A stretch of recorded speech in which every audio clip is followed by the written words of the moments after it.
pessoal, tudo bom? Eu sou Sol Gomes, para quem não me conhece, e esse é o canal Anti-Sol que Mal Acompanhada. Bom, hoje, como o tema aí já diz, eu quero falar da minha experiência como voluntária num abrigo por 5 anos.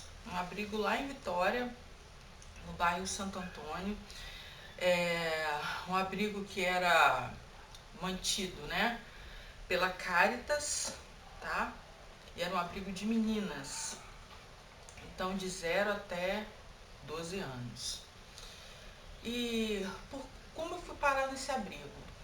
Eu lembro que houve uma história, de uma criança chamada Cristal, que saiu com os pais, um bebê, tá, gente? Ela não tinha nem, acho que Cristal não tinha nem 1 ano. Ela saiu com os pais, foram a um piquenique, alguma coisa assim, um churrasco, tá?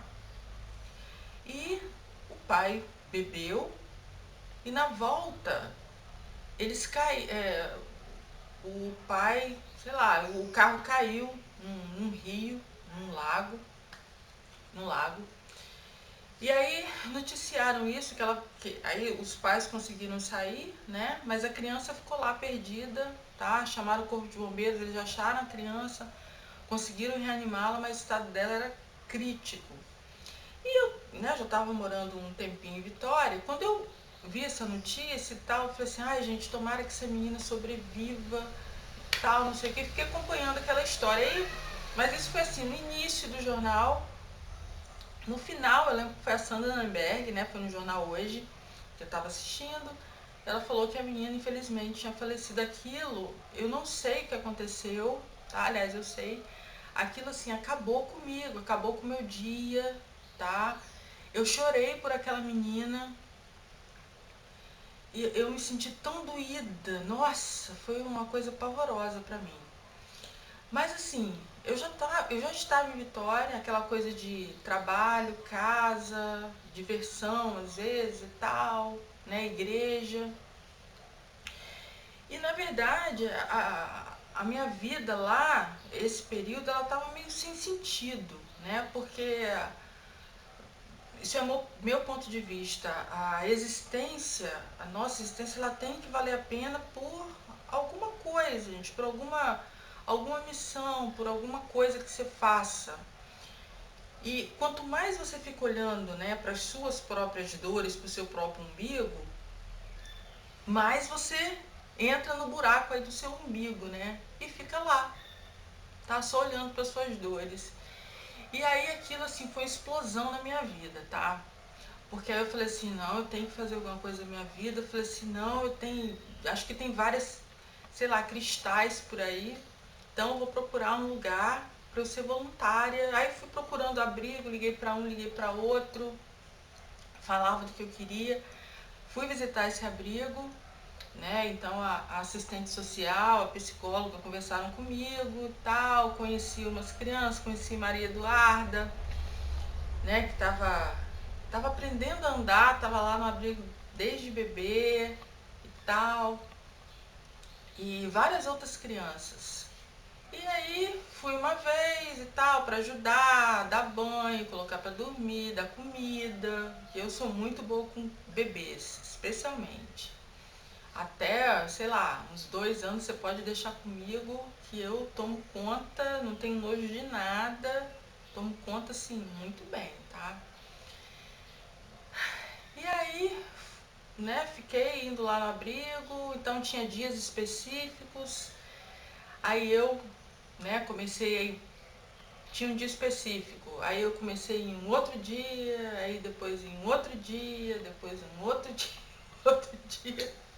Então assim, bobeando, eu ia assim, porque, claro, eu trabalhava, mas lá eu podia sair toda sexta, meio-dia, porque era mais ou menos assim, nessa época, quando eu vinha aqui para Cachoeiro, para casa da minha mãe, na sexta-feira, sempre pegava o ônibus das 14 horas, Aí eu passei, ao invés de eu vir para Cachoeiro, eu passei aí para o abrigo. Aí ia na sexta, ia no sábado, ficava lá o dia inteiro, chegava lá cedíssimo, ficava lá o dia inteiro, tá? Até umas 6 e pouco, 7 horas.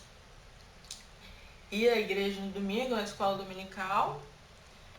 De lá, eu pegava o ônibus e ia pro abrigo de novo. Então, eu passava o final de semana no abrigo. Tá? Então, assim, vi muita coisa, gente. Trabalhei, né, auxiliei muitas pessoas, muitas mulheres diferentes, né, as cuidadoras. O pessoal chamava de tia, né, as crianças chamavam de tia, as merendeiras. Tinha uma muito especial que é a Dona Ângela, que eu tenho paixão pela Dona Ângela, amiga do coração. Sei lá, tem muitos anos que eu não a vejo, tá? Mas precisavam de uma cozinheira. E aí eu arrumei esse lugar lá pra ela e ela se aposentou lá. Nossa, foi perfeito. E aí, gente, vi muita coisa, tá? Criança chegando, tinha uma lá que agora eu me esqueci o nome dela, tá? E nem sei se seria legal falar. Mas assim, uma criança que devia ter uns 10 anos por aí, tá? Uma menina, com o corpo todo marcado, ou de queimadura, ou de, sabe, parece de chicote, de faca. E assim, uma criança que foi abusada, tá? Por muito tempo, a menina, sabe, que acompanhava os pais, né? E uma grande parte lá eram filhos, né, de pais drogados, tá? Mulheres que se prostituíam, é, tinha crianças que eram tiradas lá mesmo na maternidade, que a mãe falava que queria matar, que ia jogar pela janela. Teve criança que foi pega assim na rua, tá? Com os pais lá em pontos de droga, tá? Então é uma coisa assim muito, mas muito difícil, sabe? Muito difícil. Mas assim, foram os melhores, assim, em Vitória, depois que eu passei a ser voluntária nesse abrigo, foram os melhores anos da minha vida enquanto eu morei lá. Foram os melhores anos, porque eu me senti útil. E é claro, gente, que você se apega a determinadas crianças, tá? Eu me peguei uma menina chamada Esther, que chegou lá com 6 meses. Esther era a paixão da minha vida, era a filha que eu queria ter tido, Esther, sabe? Então me apeguei demais, era o bebê que eu queria ter tido. Então me apeguei demais a Esther. E é estranho, porque lá as cuidadoras, a maioria era mãe, né? Uma grande parte era mãe, tinha seus próprios filhos. Gente, mas ali você num abrigo, você aprende de um tudo, né? Você tem que aprender a brincar com as crianças, a ler com crianças, a dar comida, né? A estudar com elas. E elas iam para a escola, tá? Tinha escola normal, os bebês iam para creche. E assim, as cuidadoras iam buscar na creche. Eu já fui várias vezes buscar a Esther na creche, tá? Então, assim, era uma paixão por aquela menina, uma paixão por aquele bebê. Eu vi Esther começar a falar meu nome, eu vi Esther dar os primeiros passinhos. Então isso, gente, claro que eu já tinha acompanhado isso assim dos meus sobrinhos e sobrinhas, mas assim, sabe, com aquela criança foi muito especial, porque e ela tinha os pais, né? Tinha dia de visitação, a mãe conseguiu, né? E depois conseguiu ter essa visitação, a mãe ficou em observação. Há todo um trabalho, né, da assistente social em ir a essas casas, em estar, né, com as famílias, em acompanhar, tá, todo o processo, gente. A vara da infância, isso é muito importante. Isso é um trabalho muito sério, muito sério. Então, sabe, trabalho com a psicóloga de lá também. Então, assim, são coisas sérias, porque você está lidando com várias vidas ali, várias, tá? E com várias famílias. Então, mas é necessário, por muitas vezes, você retirar essa criança do seio familiar para ela ser tratada, tá? E assim, muitas crianças não voltaram para os seus lares, tá? Muitas crianças não voltaram, foram adotadas, muitos bebês chegaram ali, foram embora, né? Foram para outras famílias. Então, assim, era nítido, tá? E assim, uma coisa que se percebia é que muitas crianças negras ficavam ali, às vezes, muitas vezes, gente, desde bebê até a fase de passar pelo abrigo, né? Depois de passar para um outro abrigo, após os 12 anos. Então, e isso também era traumatizante, tá? Era um trauma para elas, tá? E para quem cuida, para quem cuidava também, porque você tá ali acompanhando aquelas crianças, tá? E ninguém quis adotar, porque depois de uma certa idade é muito difícil, muito difícil. E eu também tive contato com uma outra menina que era mais velha, tá? Então tinha a Esther e tinha a Lana Jéssica. E a Lana, um doce de menina, gente, um doce. Uma criança maravilhosa, uma menina linda, que eu sei que continua linda porque ela foi adotada, ela teve adoção tardia. E isso é maravilhoso, isso é muito bom. E eu pude compartilhar minha vida com a Lana, tá? Trouxe a Lana aqui para casa várias vezes, né? Aqui para Cachoeiro, fiz festa de aniversário para ela me acompanhava à igreja e tal. Então, assim, gente, às vezes a gente vê determinadas situações, a gente quer culpar a criança. Gente, criança. Criança, né? Tem direito a ser amada, a ser cuidada.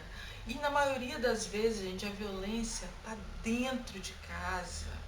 Às vezes a criança, gente, ela começa a sofrer violência na mais tenra idade, ela nem sabe o que é aquilo. Ela não sabe.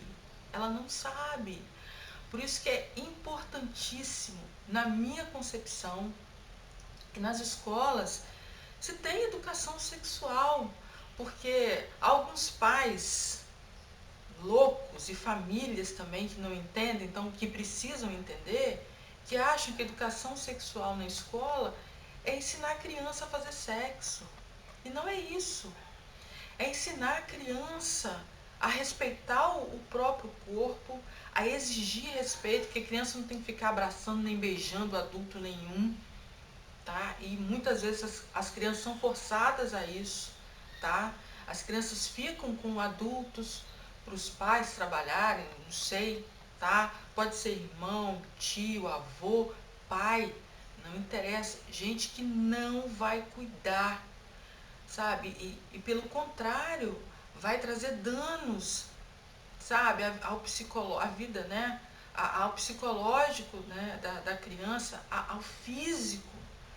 E depois isso engloba tudo, tá? Então, educação sexual, gente, é para ensinar a criança a identificar quem quer violar o corpo dela. E especialmente a dar voz para essas crianças. Porque isso é um trauma, gente, que não acaba. Não acaba, demora, demora. Então é necessário, tá? No Brasil a gente está passando por um período complicadíssimo. Sempre passamos por períodos complicados, de meninas da mais tenra idade, meninas engravidando de tio, de pai, de avós, de irmãos. Nós precisamos cuidar disso. E de mães que deixam que seus filhos, seu filho, sua filha, elas permitem que eles sejam violados, elas fazem vista grossa para essas violações, não apenas das meninas, mas dos meninos também. Então a gente precisa dar um basta nisso, tá? Então essa situação que aconteceu, né, aqui agora, eu fico pensando, gente, adulto chamando a menina de assassina. Uma criança não pode ter outra criança. Não pode. Não pode. Por mais religioso, por mais cristão que você seja, você não pode ser tão estúpido a esse ponto. Uma pessoa não pode ser tão estúpida. Uma pessoa não pode ser tão ignorante. Uma pessoa não pode ser tão irracional, ser tão irresponsável, ser tão mal a esse ponto, tá? Então eu espero sinceramente que todas essas crianças que estão passando por isso, gente, que elas tenham um amparo, e quem pode ajudar, que ajude, seja de que forma for, mas não julgue, não julgue a criança, não julgue, não julgue. Fico pensando que tipo de adulto é esse que tem merda na cabeça, pode fazer uma coisa dessas, julgar uma criança, ir pra frente do hospital para protestar, chamar a criança de assassina. Gente, tem muita criança precisando de ajuda, precisando de proteção. Não sejamos hipócritas. Não sejamos hipócritas. Então eu falo por experiência de ter convivido com muitas crianças que passaram por abuso. Muitas crianças que ainda hoje estão lá nos abrigos precisando de gente que ampare. Então, eu preciso fazer a minha parte. Você também. Você também. Olha, nós precisamos desenvolver o respeito, o amor por essas crianças e é nossa responsabilidade. Nossa responsabilidade. Então, se você sabe, se você conhece criança que está sendo abusada, denuncie, visite abrigos, ajude, apadrinhe, adote, por que não? É isso, gente. É isso. Tenhamos mais amor, tenhamos mais compaixão. É isso. Beijos. Fiquem com Deus e até o próximo vídeo.